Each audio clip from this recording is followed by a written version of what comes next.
આપણી આજુબાજુના સોસાયટીવાળા, સમાજવાળા બધા આપણને કહેતા હોય છે ડેઈલી એક માથા ઉપર હથોડા મારી દે. એક તો આ દુનિયામાં કહેવામાં આવે છે કે આ દુનિયામાં કંઈક મફતમાં આપવામાં આવતું હોય તો એ છે સલાહ, વિધાઉટ એની કોસ્ટ. જેને જુએ જેને તેને સલાહ આપતા પડે વિધાઉટ એની કોસ્ટ. એ ભલે પોતાની લાઈફમાં ગમે તે ચાલતું હોય પણ એ સલાહ બાકી બધાને આવતો હોય. અને સામે એમ પણ કહેવામાં આવે છે કે ઓછામાં ઓછું ગ્રહણ કરવામાં આવતું હોય એ પણ સલાહ છે. એક કાનેથી સાંભળી બીજા કાનેથી કાઢી દેવાની. સો બધા આપણને કહેતા હોય છે કે લાઈફમાં સફળ થાવ, પોતાના જીવનમાં સફળ થાવ. પણ સફળતા એમ થવાય? ક્યારે ન થવાય? સફળતા પહેલા ઘણા બધા નિષ્ફળતાના પગથિયા અને એને પાર કરવા પડે છે. ત્યારે એમને લાઈફમાં સફળ નથી થવાનું. તો સફળ તો એક ને એક દિવસ થવાનું જ છે, પણ સફળતાના પહેલા જે નિષ્ફળ થવાય છે ત્યાં આગળ બધા થોભી જાય છે, ત્યાં આગળ બધા સ્ટોપ થઈ જાય છે. તો એક સર્વે અનુસાર જાણવામાં આવ્યું છે કે 10 વ્યક્તિમાંથી એક વ્યક્તિ નિષ્ફળતાના ડરથી ડરી જાય છે અને પછી આગળ નથી વધી શકતો. સો હું આજે એમ જ કહેવા માંગુ છું કે જ્યારે પણ લાઈફમાં નિષ્ફળ થવાય છે તો આપણે હારી જઈએ છીએ. ઓલમોસ્ટ વ્યક્તિ બધા હારી જાય છે અને એને નિષ્ફળતાનો ડર હોય છે. તો આ એક સફળતાની જે જોડ હોય છે. આજે આપણે બધા એક પોતાના લેવલ ઉપર ઊભા છીએ. બધા આપણે આપણું સ્કૂલિંગ લાઈફ પૂરી કરીને આવ્યા અને બધાના એક ઓન લેવલ ઉપર આપણે ઊભા છીએ. તો આપણે કેટલાય વસ્તુ ફેસિંગ કરી, કેટલી પણ નિષ્ફળતા આપણા લાઈફમાં આવી, આજે આપણે જે પણ સિચ્યુએશનમાં છીએ, જે પણ સફળતા નિષ્ફળતાની સિચ્યુએશનમાં છીએ એમને નથી આવેલા. સો જે નિષ્ફળતા મળી આપણે એને ફેસિંગ કરી, પણ આપણે ત્યાં સ્ટોપ નથી થયા.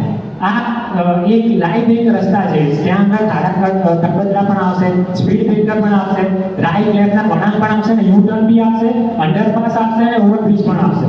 બધાને આપણે હસ્તે મોઢે પાર કરવાનું છે. સો જ્યારે આપણે નિષ્ફળ થઈએ છીએ તો ત્યાં સ્ટોપ નથી થવાનું. અને પહેલા તો નિષ્ફળતા મળી છે તો ખુશ થવાનું કે નિષ્ફળતા મળી તો હવે મારી સફળતા નેક્સ્ટ બાકી જ છે. જેટલી મોટી નિષ્ફળતા એનાથી 10 ગુણા મોટી સફળતા હશે. નિષ્ફળ થયા એનો મતલબ એવું નથી કે આપણું હવે જીવન પૂરું થઈ ગયું, કે આપણે અહીંયા હારી ગયા. સફળ થવાનું છે અને નિષ્ફળતાની આગળ સફળતા પાકી લખેલી જ છે. પણ નિષ્ફળતા દરમિયાન આપણે શાંત રહેવાનું છે, પેશન્સ રાખવાનું છે. જ્યારે તમે નિષ્ફળ થાવ છો તો ત્યાં હાર્યા વગર એક શાંતિ રાખો. કહેવામાં આવે છે કે patience is the most powerful thing. તો એ પેશન્સ તમારો જેટલો શાંત હશે, તમારી શાંતિ જેટલી શાંત હશે, જ્યારે તમને સફળતા મળશે ને એનાથી મોટી શાંતિ હશે એ તમારું સ્વરૂપ બનશે. તમે પહેલા જેટલી શાંતિ રાખી હશે નિષ્ફળ થશો ત્યારે એને સફળ થશે ત્યારે તમારી શાંતિનો સ્વરૂપ 10 ગુણાનો હશે. મારા જેવા અહીંયા 50 આવીને બોલી જાય, કાંઈ પણ બોલે, કાંઈ ફેર ના પડે. પણ આ દુનિયામાં તમે દિલથી જાઓ કે મારે આ કંઈક કરવું છે, દુનિયાની કોઈ તાકાત તમને ના રોકી શકે. અને જો તમે હારી ગયા અને કરવાનું જો તમે છોડી દો છો, કોઈ ટ્રાય નથી કરતા, તો દુનિયાની તાકાત તમને કોઈ સફળ ના બનાવી શકે. કોઈ પણ વસ્તુને કરવા માટે 3 થિંગ્સ ઇમ્પોર્ટન્ટ છે. 3 કોન્સેપ્ટ એના હોવા જોઈએ: કન્ટિન્યુટી, કોન્સેપ્ટ અને ક્વોલિટી. આ 3 વસ્તુ સાથે કોઈ પણ વ્યક્તિ કોઈ પણ ફિલ્ડમાં કોઈ પણ રીતે જંપલાવે ને, કોઈ દુનિયાની તાકાત એને ન હોઈ શકે સફળ થતા. પણ જો આ 3માંથી કોઈ પણ એક વસ્તુ ભૂલી જાય, કોઈ પણ એક વસ્તુ મિસિંગ હોય તો એ એની પછી હાર બાકી જ છે.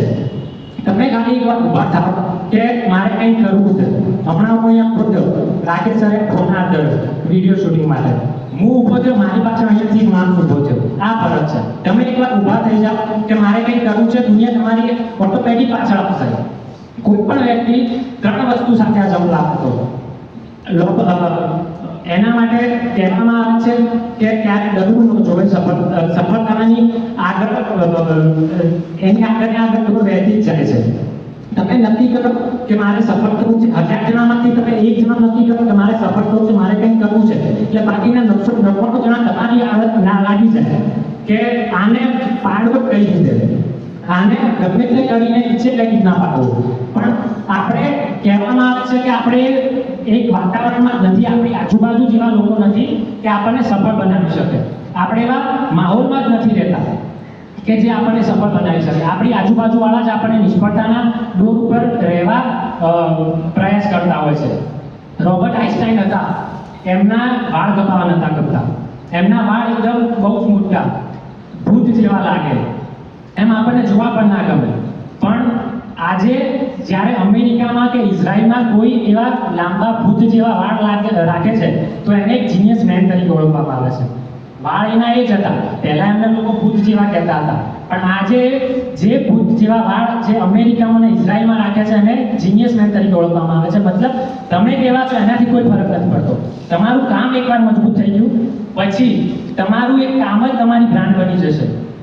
પણ એ બ્રાન્ડની વેલ્યુએશન ટકાવી રાખવા તમારે પ્રયાસો કરતા રહેવા પડશે. એના માટે તમારે તમોગુણી મળવું પડશે. તમોગુણી મતલબ આ દુનિયામાં સૌથી ત્રણ માણસો બધા ત્રણ ટાઈપના હોય છે: સત્વગુણી, તમોગુણી અને રજોગુણી. આ ત્રણ સંસ્કૃત શબ્દો છે. સત્વગુણી હું તમને એક એક્ઝામ્પલ સાથે સમજાવું. આપણે રાત્રે અડધી રાત્રે કોઈ પણ પેશન્ટ ઇમરજન્સીમાં હોય અને આપણે ડાયરેક્ટ દવાખાને જઈને ડૉક્ટરને કહીએ કે પેશન્ટ બહુ ઇમરજન્સીમાં છે અને તાત્કાલિક ઓપરેશન કરવું પડે એવું છે, તો સત્વગુણી ડૉક્ટર હશે એ ડાયરેક્ટ એમ જ કહેશે કે હા ચલો કરી નાખીએ. એ કોઈ એમ નહીં કે મને પહેલાં વળતર આપો, આપો તે આપણે ડાયરેક્ટ પહેલાં એનું કામ કરશે, પછી કહેશે કે વળતર એને મળ્યું તો બી ઠીક, ના મળ્યું તો બી એક સમયે ચલાવી દેશે.